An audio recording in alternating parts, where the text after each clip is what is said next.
Hola, os doy la bienvenida una semana más al canal. Yo soy Marta, esto es No Solo Clásicos y hoy os traigo el que creo que es el vídeo más esperado en todos los canales de BookTube, las mejores lecturas del año, así que vamos allá.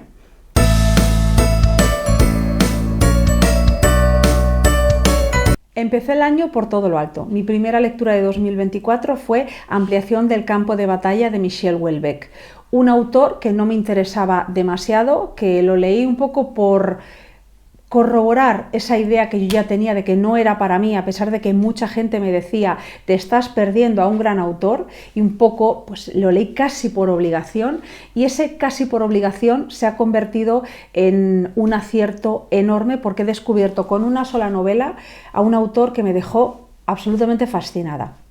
La obra, pues no voy a detenerme mucho en ella porque tenéis ampliamente desarrollado qué opino yo de la novela en un vídeo que os dejaré enlazado aquí abajo, y básicamente es la historia de un hombre, de un perdedor extremadamente inteligente y lúcido que es capaz de comprender tan bien su presente que logra ver en qué va a terminar su país, y no solamente Francia, sino Europa, por lo menos la Europa mediterránea, cómo va a terminar con el paso de las décadas, y mirándolo y con retrospectiva acertó.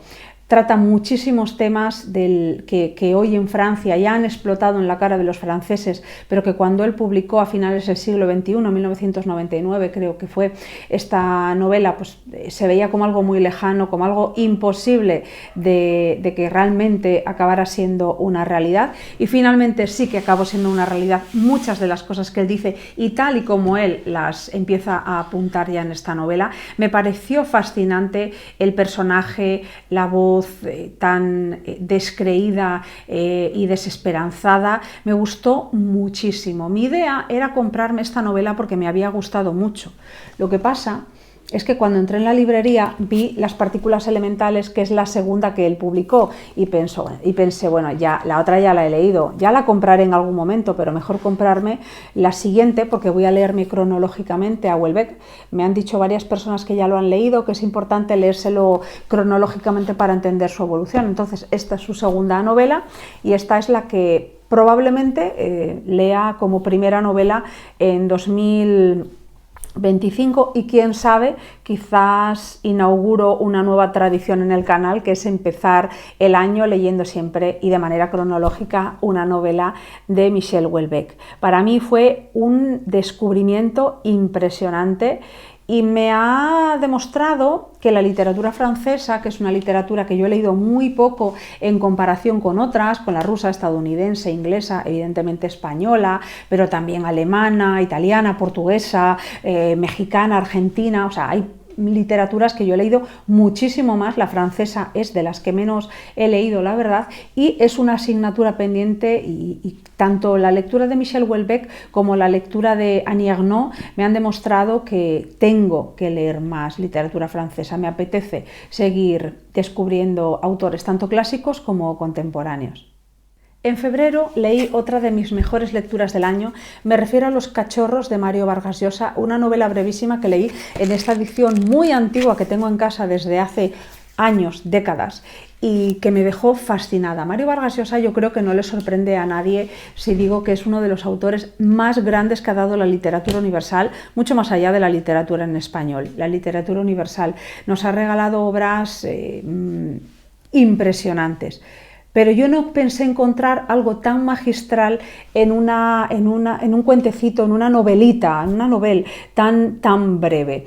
Esta historia nos cuenta las aventuras y desventuras de un grupo de amigos, de unos niños bien, de un barrio bien de Perú, de Lima concretamente, de la capital, y cómo construyen su masculinidad en torno al sexo, en torno al fútbol y también en torno a la idea que los demás chicos tienen en torno a ellos.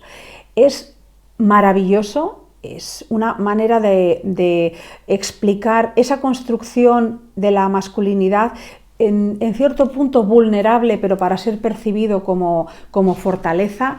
Habla de una época habla de niños en el camino a convertirse en hombres, y luego también la historia de un muchacho que además no es casual que por un incidente con un perro le ocurre algo que también ataca ese concepto que se tiene de la virilidad. La obra es maravillosa y la verdad me dejó patidifusa. Yo había leído de Mario Vargas Llosa las grandes obras y estas más breves pues las había dejado un poco aparcadas, y francamente a mí Los cachorros me parece una obra maestra. Al igual que os dije con la obra anterior, voy a dejaros aquí abajo el enlace al vídeo en el que desarrollo más ampliamente la reseña de Los cachorros, y la recomiendo muchísimo. Llega en marzo otra de las grandes lecturas del año, que es Siete plantas de Dino Buzzati. Mira, Dino Buzzati es un autor que intento leer desde hace siglos, El desierto de los tártaros, pero no me animo. Y yo creo que no me animo por la edición que tengo. La traducción corre a cargo de Esther Benítez.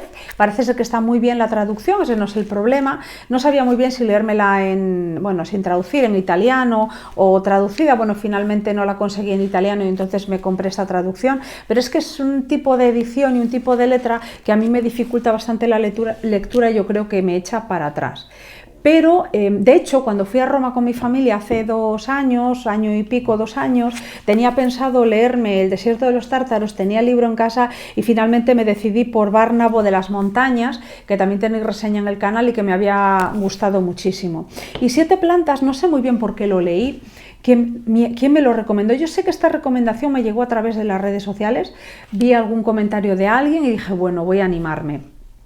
Y esta obra la leí en ebook y me pareció espléndida. O sea, espléndida. Es una alegoría, como parece que también es El desierto de los tártaros, y en cierto sentido también Bárnabo de las montañas tiene su parte alegórica, por lo tanto el autor debe ser bastante dado a utilizar la alegoría en sus obras. Siete plantas es la historia de un hombre que no está enfermo y que por su propio pie y sin que se lo exijan los médicos ni nadie decide someterse a un chequeo para ver qué tal va todo, aunque él no está enfermo. El hospital en el que se encuentra tiene varias plantas, tiene 7 plantas, y la séptima, la última, es en la que están las personas que no están enfermas y que tienen que pasar chequeos rutinarios. Pero según vas bajando las plantas, cada planta que vas bajando, cada vez que desciendes en una planta, los enfermos están más y más graves hasta que en la primera de todas es donde ya están los desahuciados o directamente los que ya se acaban de morir, ¿no?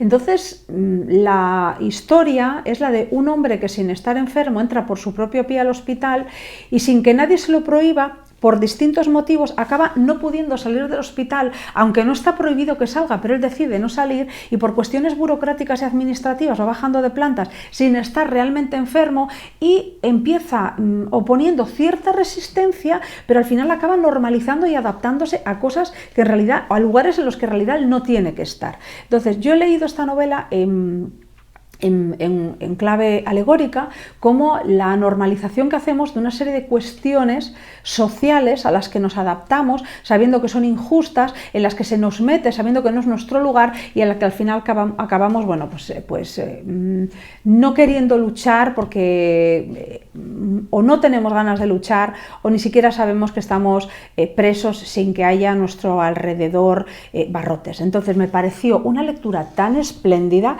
Tampoco, ya veis que no estoy desarrollando muchísimo todas estas obras porque precisamente por lo mucho que me gustan, en los diferentes resúmenes de lectura o ya en reseñas directamente de ellas he ido desgranándolas muy bien y voy a dejároslas todas abajo para que podáis extender, si queréis extender más mi explicación de ellas. Pero lo dicho, Siete plantas me ha parecido maravillosa, o sea, de hecho me dejó con ganas de leer El desierto de los tártaros y cada vez que lo abro y veo esto, pues ya se me quitan un poco las ganas, la verdad. Yo no sé si os pasa, me gustaría que me lo dijerais en comentarios. Yo cuando era joven no era nada delicada con las ediciones, leía cualquier cosa. No me importaba que la letra fuera pequeña, no me importaba tapa dura, tapa blanda, no me importaba nada. Y sin embargo ahora hay ediciones que me tiran para atrás y que no me apetece leer o releer una novela que en su momento leí y no tuve problemas con la edición precisamente porque ahora la edición no me cuadra. ¿Os pasa a vosotros? Contádmelo por favor en comentarios.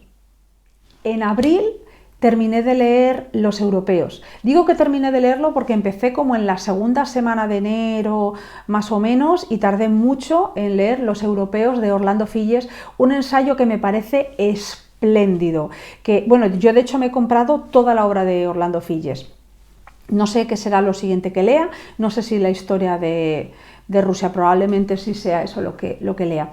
Aquí lo que nos encontramos es con un ensayo densísimo, porque los capítulos son enormes, está lleno de muchísimos datos. Yo de hecho os recomiendo que lo leáis con mucha calma, que los leáis sentados en una mesa, con una libreta al lado y tomando apuntes de todo aquello que queráis fijar en vuestra memoria, porque tiene tantísimos detalles que corréis el riesgo de que si no lo apuntáis se os pierdan muchísimas cosas. Lo que nos cuenta en este ensayo es la construcción de eso que llamamos la cultura europea, o lo que es lo mismo, esa especie de globalización, antes de la globalización en sí, que trajo el ferrocarril. Al acortar distancias, las corrientes artísticas y literarias se movieron con muchísima fluidez por Europa. Lo maravilloso que tiene este ensayo no solamente es todo aquello de lo que te hablan y que no conoces, de muchísimos temas, sino que si sois unos enamorados de la literatura como yo, aparecen como personajes y contándonos su vida real. Algunos autores, como por ejemplo Turgenev, a mí es que es lo que más me marcó, como por ejemplo Turgenev, que te acercan tantísimo a la figura del autor que si ya amabas su obra, ese amor se multiplica por 1000. O sea, ha sido para mí una lectura espléndida que me ha hecho enamorarme mucho de la manera en la que el autor nos presenta los hechos y los datos y que me ha llevado, ya os digo, a comprar toda su obra. Los Europeos cometí el error de comprarla en ebook. Y yo no soy una persona de ebook, pero bueno, no sé, tampoco, yo qué sé, en ese momento no podía ir a la librería, era un domingo y yo soy muy de, cuando quiero un libro lo quiero ya. Entonces dije, bueno, pues la edición en ebook y me vale. El problema es que es un libro para estar leyendo constantemente y yo en ebook para mí es muy incómodo ir a las partes que quiero. Sí, ya sé que puedo marcarlas y demás, pero es que yo soy de papel, entonces es un libro que he hecho en falta no habérmelo comprado en papel. Os lo digo porque si podéis leerlo a través de la biblioteca de eBiblio y os gusta, quizás si queréis tenerlo para vosotros en vuestra casa, la mejor opción sea en papel, no cometáis el error que yo cometí. En mayo no leí ninguna lectura 5 estrellas, pero en junio leí 2. La primera fue Asfixia, de Chuck Palahniuk. Comencé a leerla de camino a la Feria del Libro de Madrid en el tren y fui en el AVE y volví también. Entonces, como son varias horas, me leí casi la totalidad del libro. Bueno, no tanto, no voy a exagerar, pero más de la mitad del libro me lo leí en el tren. Empecé ahí, además, la lectura y no podía parar. Me gustó muchísimo Chuck Palahniuk, que es un autor que descubrí hace muchos años leyendo El Club de la Lucha, que ya me había parecido una novela espléndida y la he releído este año y me sigo pensando lo mismo, que es una novela espléndida. Y Asfixia me gustó todavía más, yo diría. O es que, claro, en la relectura del Club de la Lucha hay menos sorpresa, porque yo ya sabía, una relectura hay menos sorpresa siempre, ¿no? Y Asfixia para mí fue más sorpresiva, o es que para mí Asfixia es todavía mejor que el Club de la Lucha. Asfixia nos cuenta la historia de Victor Mancini, un hombre que vive siempre fingiendo. Estudió medicina y abandona los estudios, pero básicamente porque tiene que ocuparse de su madre. Su madre tiene problemas de salud mental y, bueno, Victor Mancini también los tiene, y está en un hospital que cuesta una auténtica fortuna. Y el dinero, que muchas veces Víctor no lo tiene para pagar ese hospital para su madre, lo consigue fingiendo que se asfixia en los restaurantes, porque él cree que la persona que te salva la vida tiene una deuda contigo y te va a ayudar, de una deuda de por vida contigo. Entonces finge que se asfixia con un bocado y espera que alguien lo salve y así, bueno, pues un poco ir tirando en la vida. Al mismo tiempo también trabaja en un parque temático de estos que finge ser como una especie de colono del siglo XVIII, y todo esto se une Ya veis que los diferentes lugares por los que él se va moviendo son un poco locos, ¿no? Restaurantes donde finge que se atraganta y se muere, un parque temático sobre colonos en el siglo XVIII, también el hospital en el que se encuentra su madre, el grupo de apoyo, ese grupo de apoyo para adictos al sexo, porque él es un adicto al sexo, donde también va a conocer, un poco me recuerda esto al Club de la Lucha, donde también hay unos grupos de apoyo a los que él asiste. Bueno, el protagonista, no Víctor Mancini, que es el protagonista de Asfixia, pero nos entendemos. Y en estos grupos de apoyo del Club de la Lucha conoce a una mujer, y en el caso de Asfixia la conoce, pues, a ver, no quiero estriparos la novela, la conoce a esta mujer en el ambiente del hospital en el que se encuentra su madre, vamos a dejarlo ahí, pero todo ello lo utiliza para dar una visión desde los márgenes de lo que es la sociedad estadounidense del momento, con lucidez, con muchísimo cinismo. No sé, me pareció fascinante, de hecho me dejó alucinada esta novela, y tanto es así que compré otra que tengo aquí, no recuerdo cómo se titula, pero me echó un poco para atrás el hecho de que tanta gente me dijera que me había equivocado al comprarla porque era una novela bastante menor de él. No sé, a ver si en 2025 la leo y os digo qué me parece, pero bueno, Asfixia, maravillosa. Y esa es la primera gran lectura de junio. La segunda gran lectura de junio la leí además en lectura conjunta, y esta autora en lectura conjunta se multiplica por 1000 lo mucho que la disfrutas. Me estoy refiriendo a Elizabeth von Arnim y la novela Amor. De Elizabeth von Arnim yo me he leído casi todo lo que publicó Trotalibros, me falta Todos los perros de mi vida, que también voy a leerlo en lectura conjunta organizada por mí ahora en enero, pero de los que yo he leído, mi favorita es Amor. Mi novela favorita, sin lugar a dudas, por ahora, es Amor. De Elizabeth von Arnim para leer a Elizabeth von Arnim tengo creado un grupo en el que hemos leído ya pues, todas sus novelas publicadas por Trotalibros, excepto Todos los perros de mi vida, que lo vamos a leer en enero. En abril vamos a leer Un abril encantado, y probablemente en agosto o septiembre leamos El jardín alemán. Luego queda alguna que otra obra, algunas traducidas al gallego, bueno, en fin, esperaremos a ver si sale alguna otra traducida al castellano, o si no directamente, igual la leemos unos en inglés, otros en gallego, eso ya se verá, pero quizá para 2026, porque al principio nos leímos tanto a Elizabeth von Arnim que nos acabamos empachando un poco de tanta Elizabeth von Arnim. Entonces estamos dejando pasar un tiempo entre unas lecturas y otras. Pero a lo que iba, Amor. ¿De qué trata la novela Amor? Trata de la historia de amor entre una mujer y un chico. La mujer ronda los 40 y algo, pero claro, a principios del siglo XX, donde los 40 y algo no son como son actualmente, ¿no? Y el chico tiene 20 y pocos años. Ella es viuda, tiene una hija ya casada y mayor, y vive como si fuese una anciana, pero este chico la ama, la desea de tal manera que verse a través de los ojos de él, bueno, la pone muy nerviosa y comienza con rechazos y demás, pero también hace que ella misma se mire de otra manera y descubra una juventud que estaba muy oculta dentro de ella, o muerta directamente dentro de ella. Vive como un rejuvenecimiento, pero claro, en la época este tipo de historias de amor a nivel social reciben críticas y hay presiones y no lo tienen fácil, pero si incluso entre ellos tampoco es tan fácil, sobre todo para ella, que es la que tiene más edad, mantenerse como quiere mantenerse para él. Entonces vemos las presiones sociales, cómo los mira la gente, pero también cómo ella se percibe a sí misma en relación con este chico o con chicas de la edad de este hombre que la pretende, que la ama y que la desea tanto. Es una novela muy actual, es una novela que tiene estos finales que tienen Elizabeth von Arnim, que son finales abiertos que dan para debatir.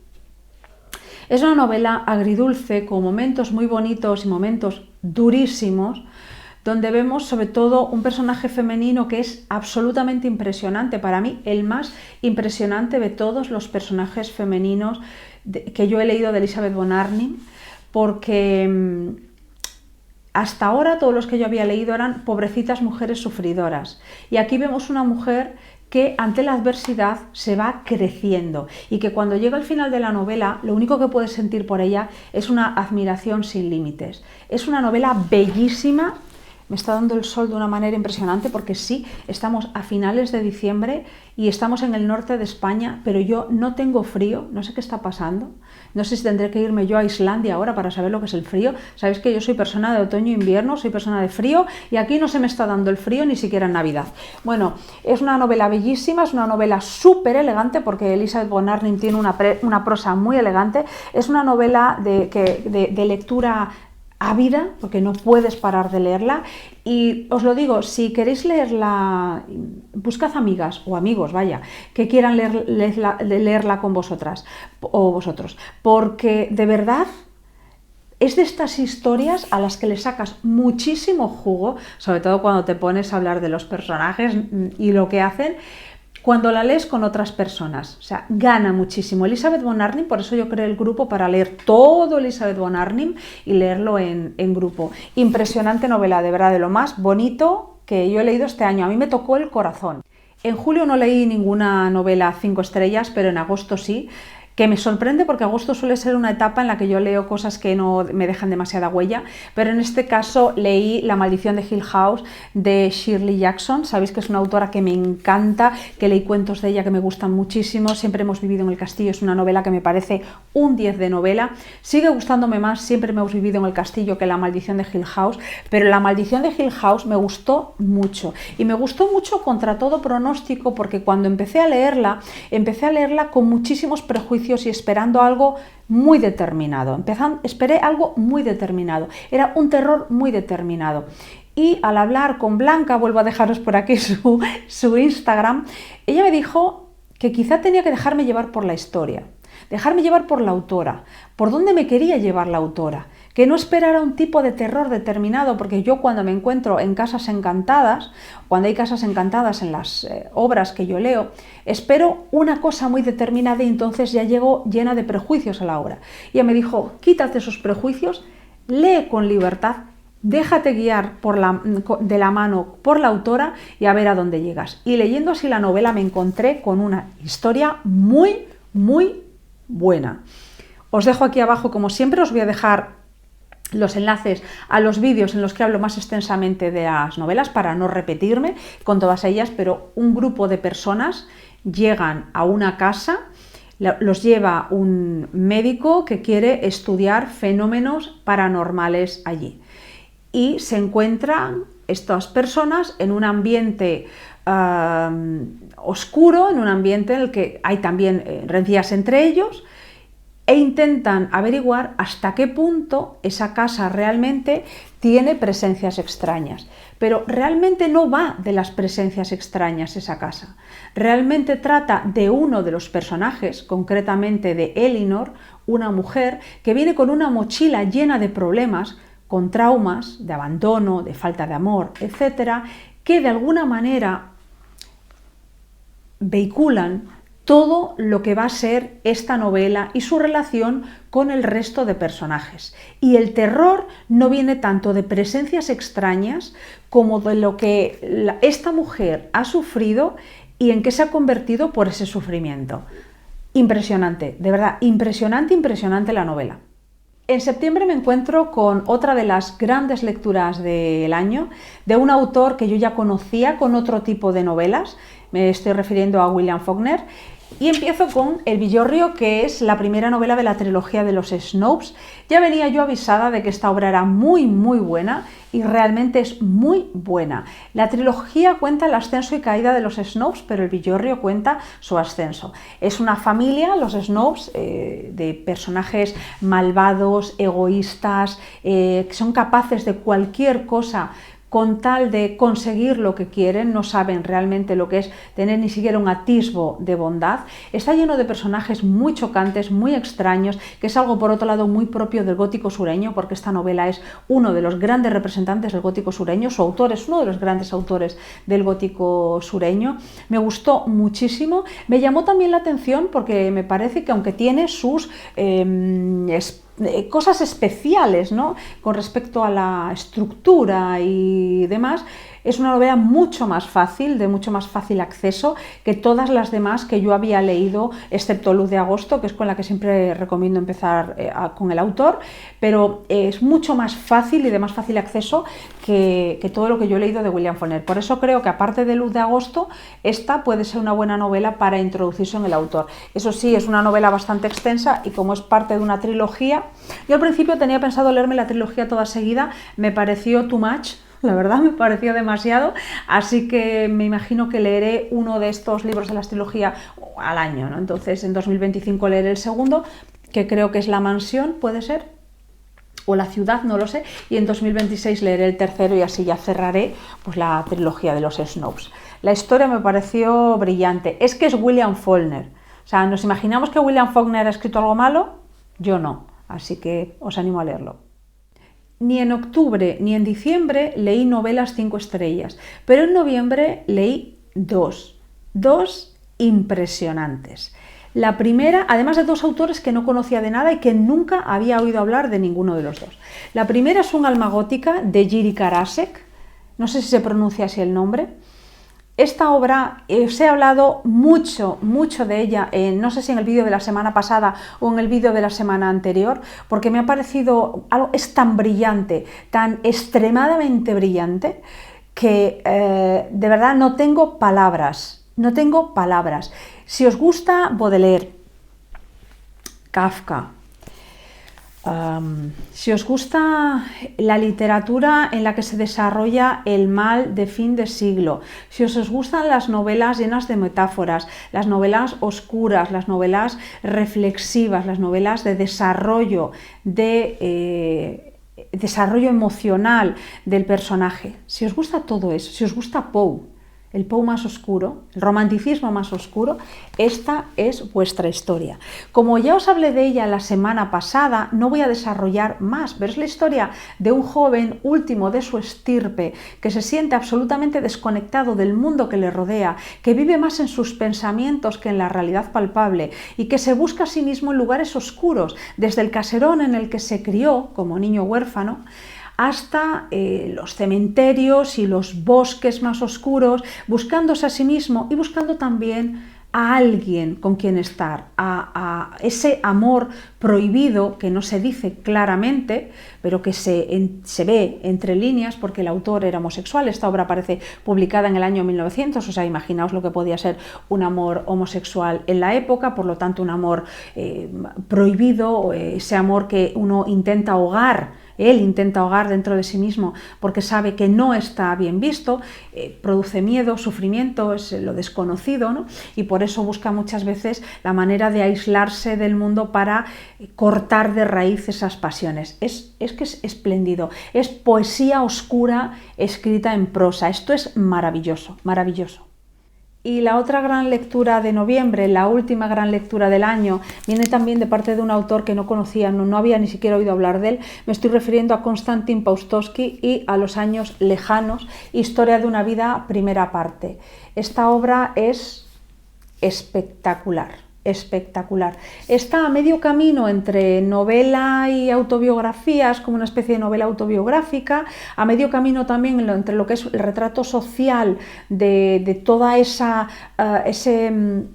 voy a llamarlo Rusia, ¿vale? Pero Rusia como conglomerado de todo aquel territorio inmenso que hoy ya no es.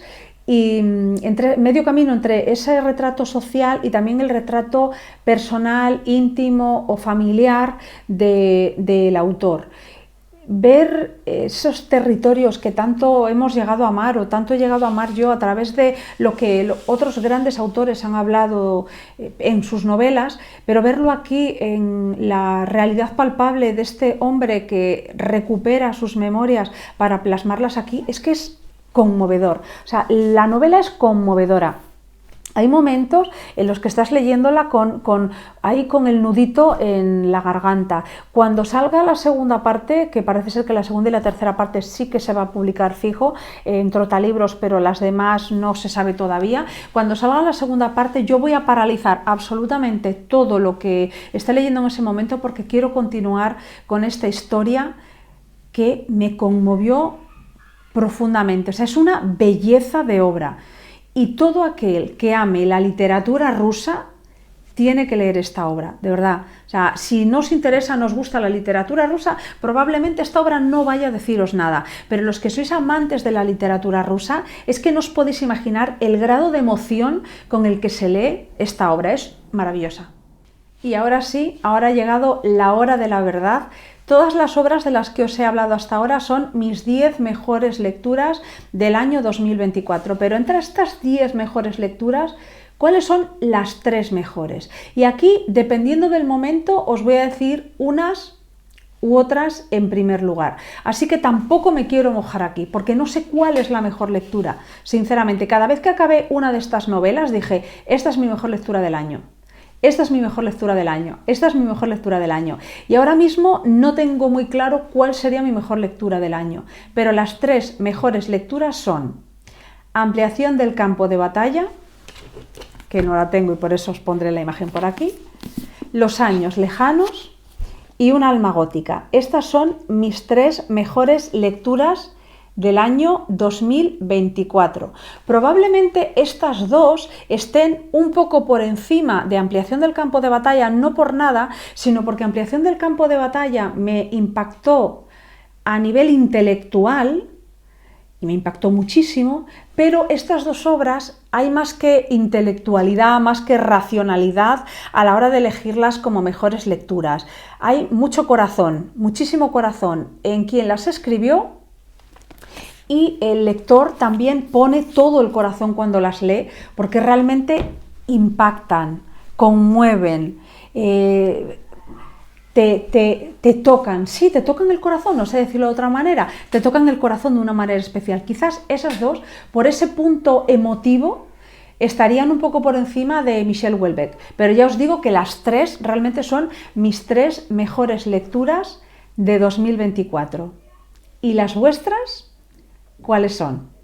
Muchas gracias por haberme escuchado y chao, hasta la próxima.